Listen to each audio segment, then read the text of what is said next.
Hello, and welcome to a new episode of The Career Changers. Our guest today is Robin, mentor, speaker, and founder of Our Connected World. Through her work, she helps people to embrace a travel lifestyle without giving up work dreams or financial stability. She's a seasoned world traveler. She visited more than 44 countries and spent over a decade exploring the world between being a student abroad, an expat, a nomad, a backpacker, and now an immigrant. Today, we will talk about her career change journey, how she found her purpose, and how you can turn your vision board into a real life adventure. Hi, Robin. Welcome to the Career Changers. Hi, Lisa. Thank you so much for having me.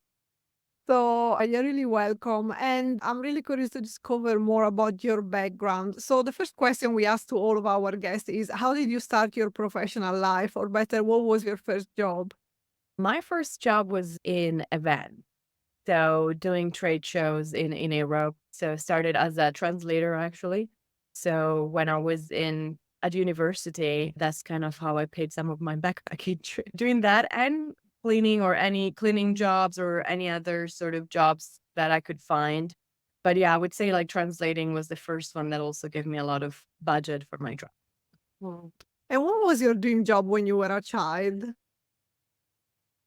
I went through a lot of phases, but the two big ones are definitely vet, because I've always been obsessed with animals. Then I found out you also have to put them down. And that's when I turned to journalism. And I really wanted to just kind of be a journalist, but sort of like Indiana Jones, Tomb Raider, like just, finding out, going on adventures and then writing about it.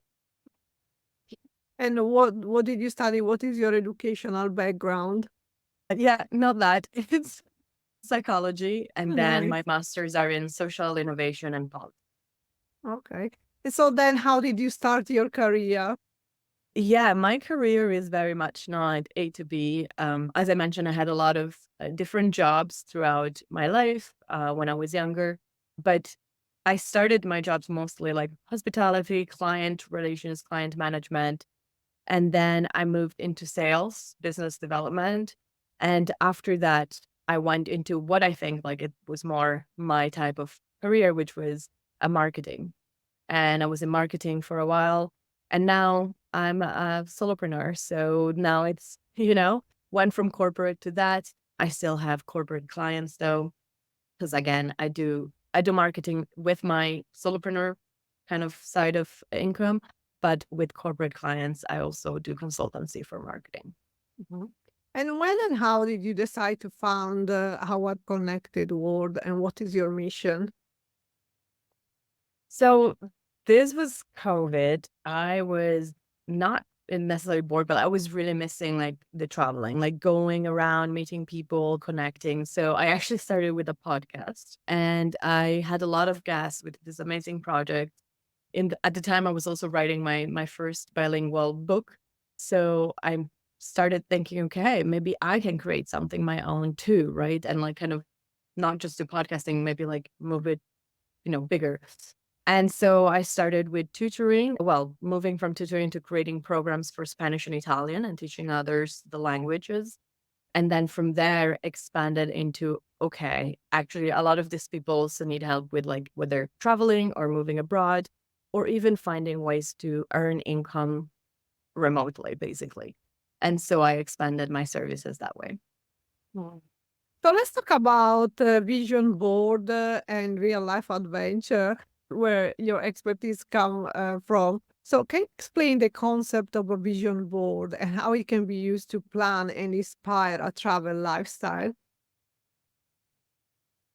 A vision board is basically putting into concrete images yourself, your dreams, what you hope for yourself, whether it's life, career. It's usually a mix of life, career, relationship. I call them the three buckets, right? You're trying to find happiness in these three main buckets of our life. A relationship being both love relationship or like friends, family. And so sometimes we think about it, but the thought just feel like a bit too abstract, right? To be able to fully process that even from just a brain perspective. So by having a vision board, you are whether doing it manually, you're cutting out, old style out of magazines, putting it on again, a board, like a paper, whatever you have that you can stick that to, or digitally, right? That can also be something that you do.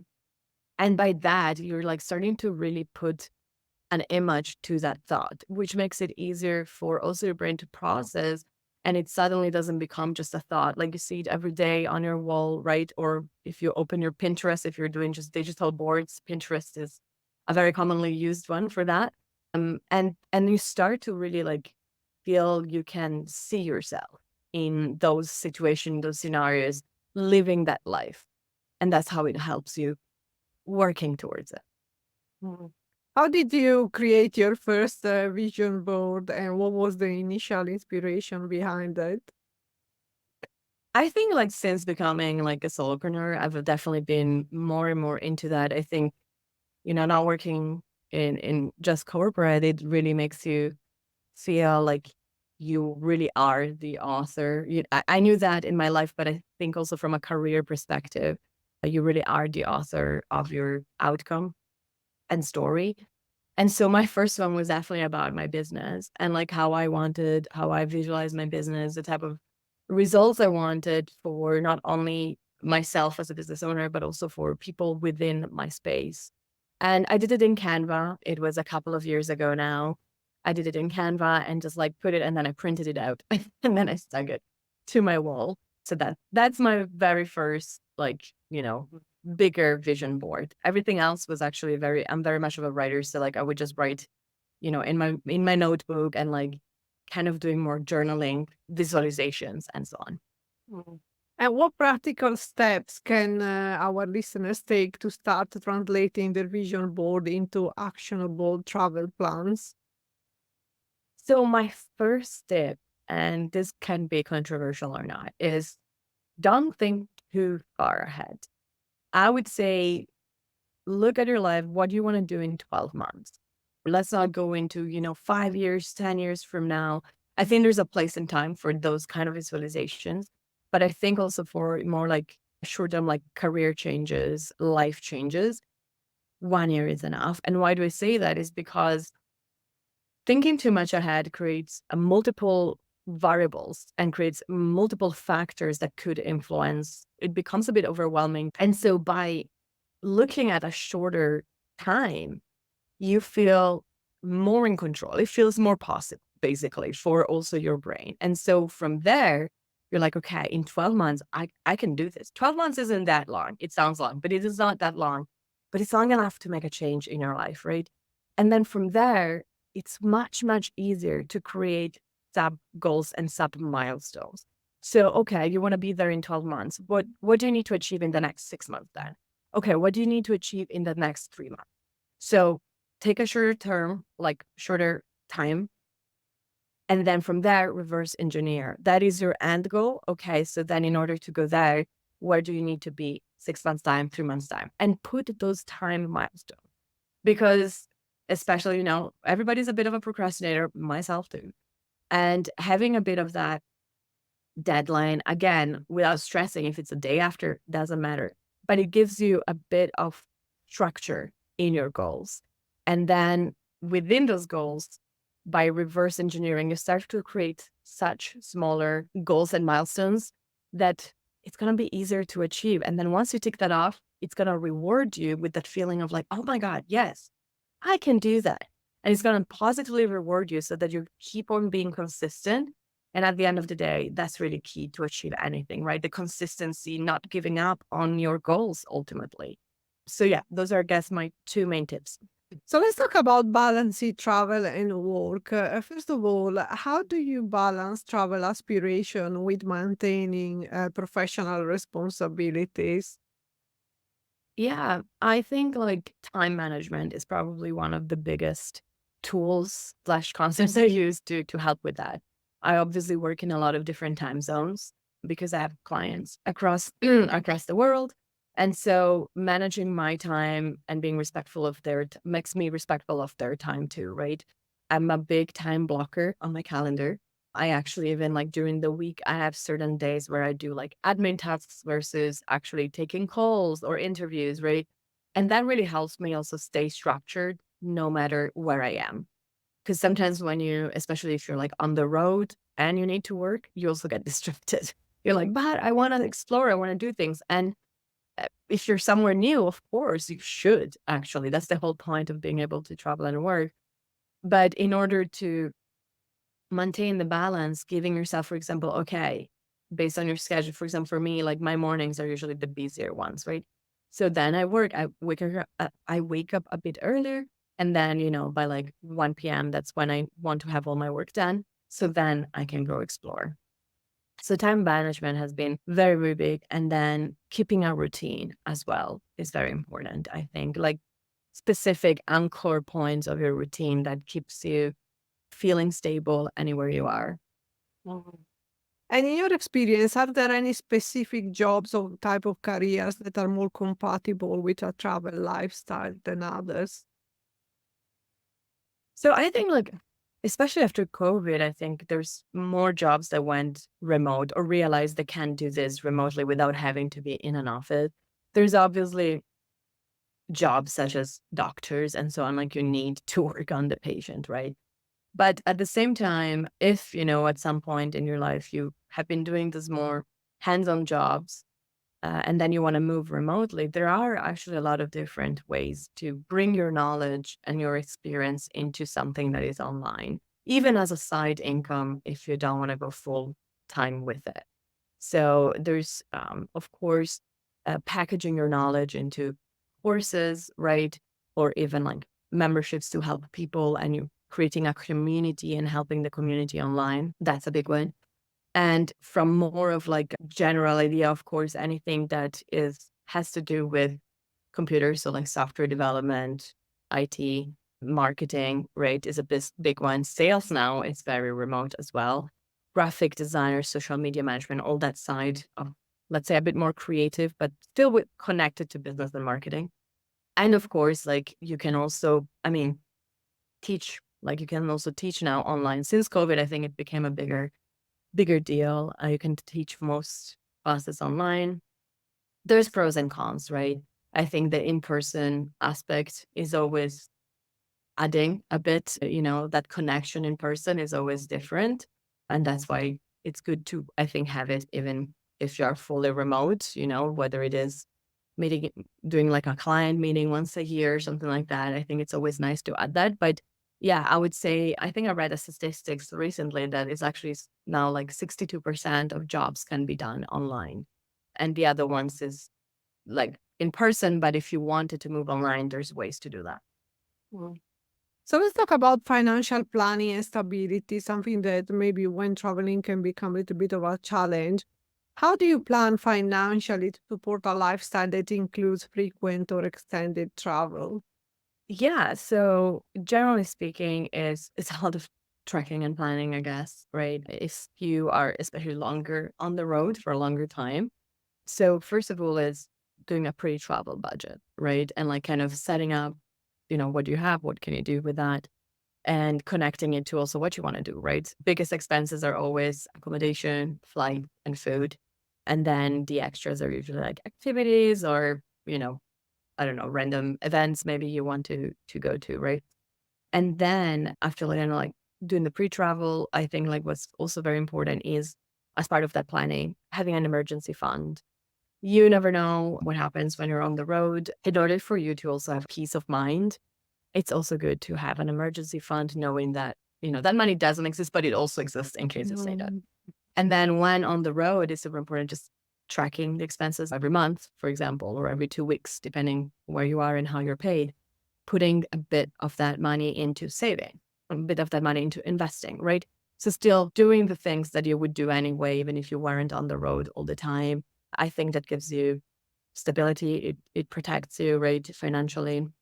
And another big thing, if you're on the road, make sure you are insured, because if there will be a big expense, it will be something that of that kind, right? Like an unexpected hospital bill, right? Like you don't want that to happen. But I think like just being insured in some way will lift you from a possible very heavy bill and very heavy financial. I think by doing those things, you can keep yourself stable, you can keep yourself protected, and have basically peace of mind. Do you think that certain destination help more to facilitate a balance between work and travel? When you're working, at the end of the day, the most important thing is Wi-Fi connection. Like, it really is like it really is the only kind of limiting thing of like where you can work. And there's a lot of ways around it nowadays. Like, there's a hotspot on the road, right? That you can connect no matter if you're like road tripping somewhere or not. But there is an app that you can actually check, for example, connections within a certain, hostel or Airbnb and like a certain accommodation you may be at, and you can check the speed of it. Because it's not just about saying, "Oh, I have Wi-Fi." It's also if you're taking a video call, you want to have good Wi-Fi, right? So I think ultimately wherever there's the possibility to be connected when you need to be, then anywhere can be good. It really I feel it's so personal. What do you want to take out of this travel? What kind of skills do you want to learn? What personal growth do you want to have throughout this travel? What do you like? Right. So I feel that part is very personal and should be very tailored to the person. But if you're a worker, you need Wi-Fi. I think that's universal. So there you go. Yeah, that's internet connection definitely one of the most important things, especially for all the remote jobs. Yeah. And what of careers that are not remote, do you think that there are some destination that can support both travel dreams and work needs? I think nowadays there's because it became more of a thing. I think a bit everywhere in the world now you can see people working and traveling. Some very also common places or areas of the world is it's North America, Latin America, Southeast Asia, and Europe. Those are usually the more common one. I do think it's also related to now, like, the connections and so on. I mean, obviously, Australia has been a big one as well for working holiday. And so, like, now there's more and more people traveling and working there. So I think these are the most common ones. So it's probably where you can also find more infrastructure slash, accommodations that are gonna be more targeted towards people who work and travel. But as I said, at the end of the day, you can make a bit anywhere of the world your work and travel place.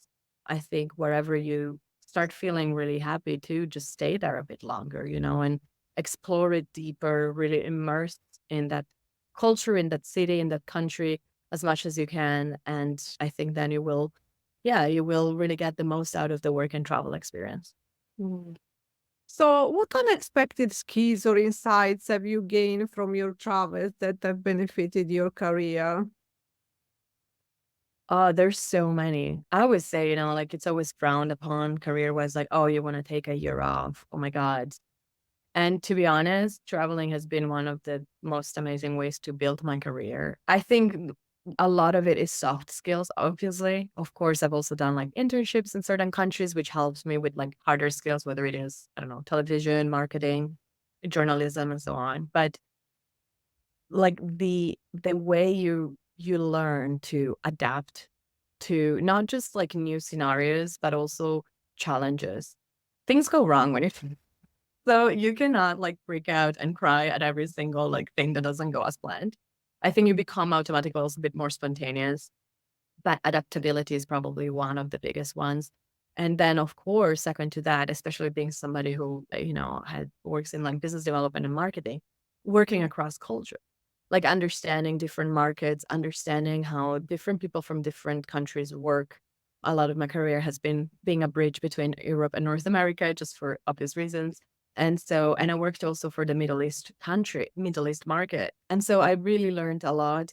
And so much of it, and especially the relationship building part of things, whether it's clients, whether it's vendors, whether it's, team members, it really came from like how much I traveled, how much I've moved in my life, right? So yeah, those two are definitely the biggest insights and skills I've got from traveling.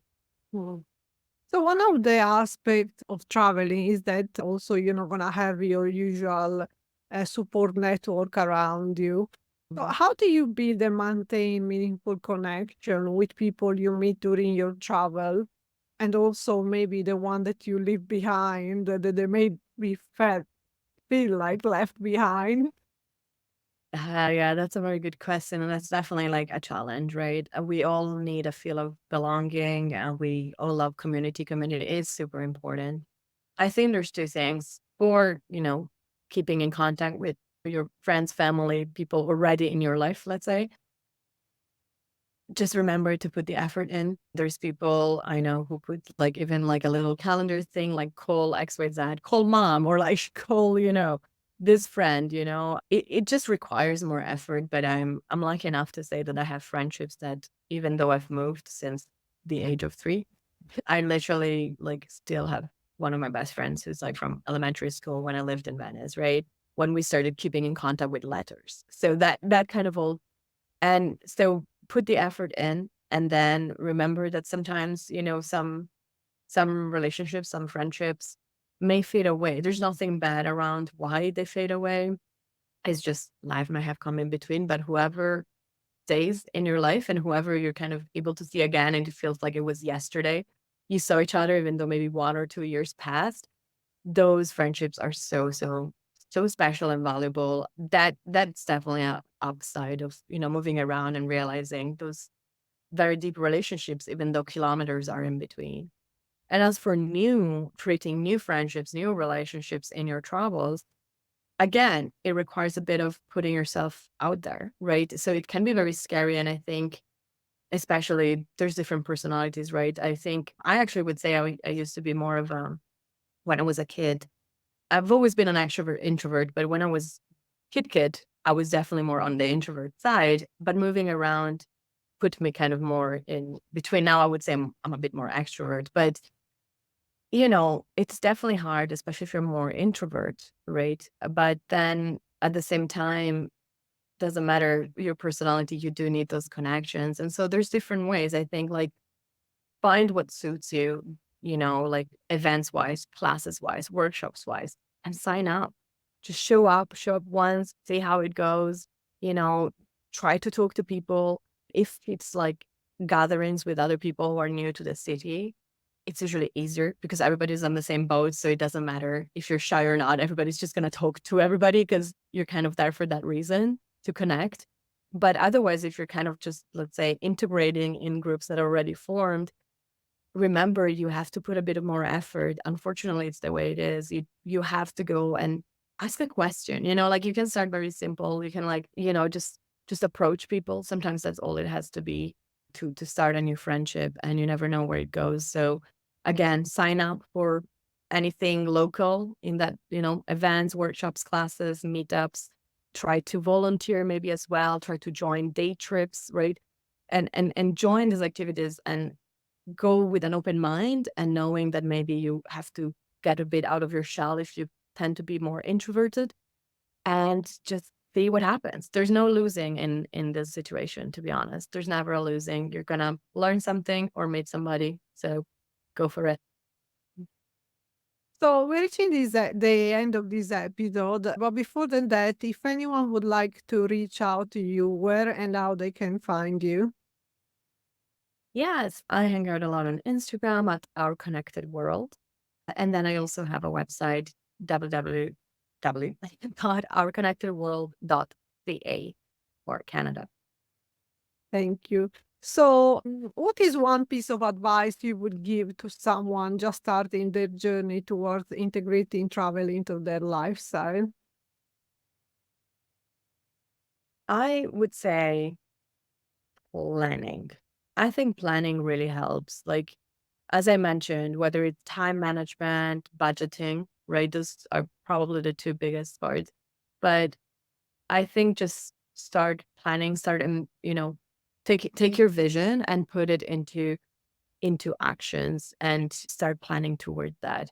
I think that will slowly bring you closer and closer to that. And then also will prepare you the best you can be prepared, right? It's never perfect, but the best you can be prepared for such a shift in your career. And now, really, the last question. If you could give yourself a piece of advice, what would you say to your younger self? I'd say that following your gut, that spark, like I always had the spark of wanting to see the world. Follow it, and everything will be fine. I think there's always a bit of fear when you first, make such a change. There's a lot of unknown when you travel, when you move around. But at the end of the day, everything will be fine and it will be like amazing memories. So follow your gut. It will be fine. Well, thank you, Robin, so much for joining us today and sharing your inspirational career change story and wisdom with our listener. Thank you so much for having me. It was a pleasure. My pleasure. And the last message for our listeners, don't forget to subscribe to our channel. If you enjoyed this episode, please leave a review and tune in next week for a new inspirational episode of the Career Changers. Thank you.